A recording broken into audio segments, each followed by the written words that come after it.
Hi friends, welcome to my channel Biti Kitchen.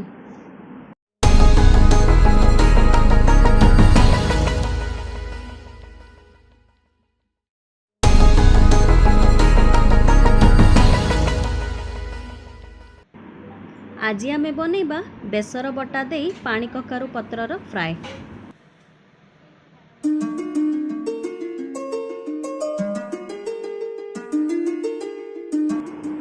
एही रेसिपीर मुख्य सामग्री हेउची पानी कखारु पत्र, बेसर बटा प्रस्तुत पई दरकार रसुण, सोरिष, जीरा, सुखिला लंका।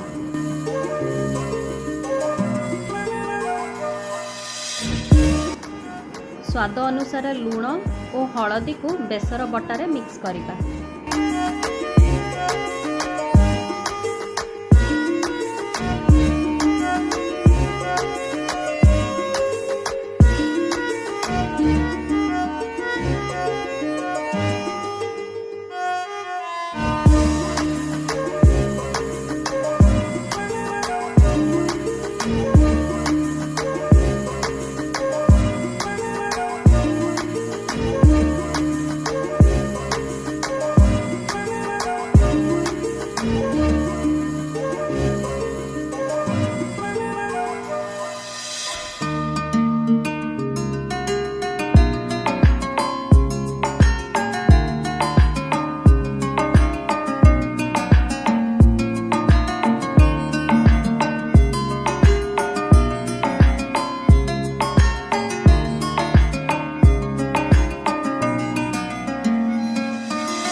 एही रेसिपी को टेस्टी करिबा पई पानी कखारु पत्र को आमे सोरष तेल रे फ्राई करिबा।